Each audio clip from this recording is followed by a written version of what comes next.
Growing up with limited resources as a Haitian American female, things like graduating high school and attending college was a vision my mother set out for my siblings and I. It was a dream, but it was not impossible. I am Emy Edouard. I graduated from Florida A&M. I work at U.S. Dream Academy here in Orlando, Florida.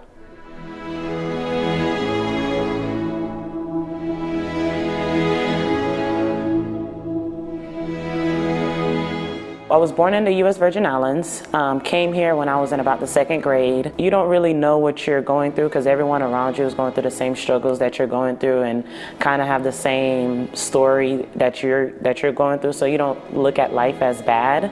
And I didn't see my struggles until I was growing up a lot older.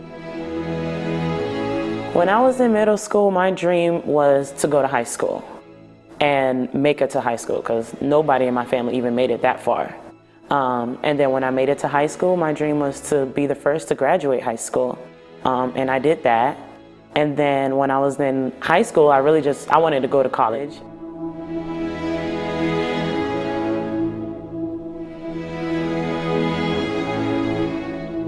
She always said, you have to go to college, this is the only way out, this is why I work so hard, is for you guys to get to where you're going. She wakes up every morning, 7, 8 a.m., make us something to eat, wake us up for school, and then she was out the door, and then we wouldn't see her till 6 p.m.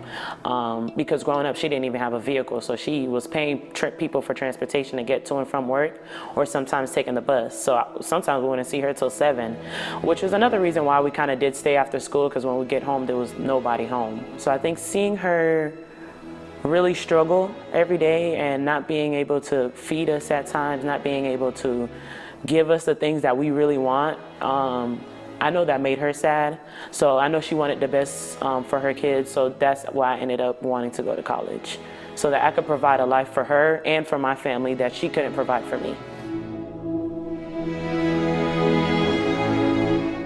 So when I found out I was selected, I was shocked and excited at the same time. To get selected for S.O.S, you have to go through an interview process. And during the interview, I got to get to know a few of the other girls who were, candidates for the scholarship. And you kind of get to hear different stories. And I felt like there were so many people who were kind of going through worse than what I was going through. So I felt like, I'm not gonna get it. There were so many stories being shared, so many students who I felt like they might need it more than I do. The stipend came very handy. It really helped, not even with just books. So I used it very well. I purchased used books so that I could have extra funds. I believe that you're more than your circumstance, and if you believe you can, you really can.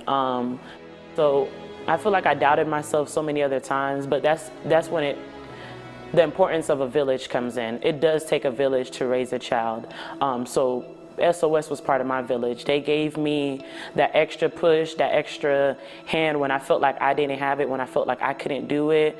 They helped me realize that I can. And we all need that person. We all need those people to kind of lift you up when you can't lift yourself up. Oh man, so my mentor name is Jennifer Felder, and she's amazing. She is like my replica, she's been through my same struggles. She really understands what it was like to not grow up having it all. So seeing someone who's been there, done that, and kind of overcome all of those challenges and make it, that was another motivator for me. If she can do it, I can do it. So for that, I thank Jennifer, and I thank S.O.S for giving me Jennifer.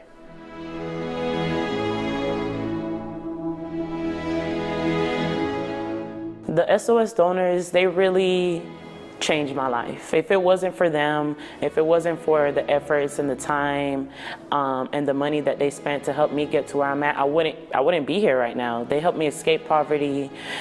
They really helped me to see a better future. So if it wasn't for the donors, I wouldn't be sitting here in front of you today. So I thank the donors for all that they've done and all that they've contributed to S.O.S and to me. My 2 younger siblings are now in Tallahassee attending school.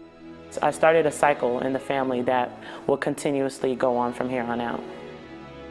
I believe because SOS provided this opportunity to me, it allowed another generation to follow in my first steps and to have the same opportunities and do the same things that I did.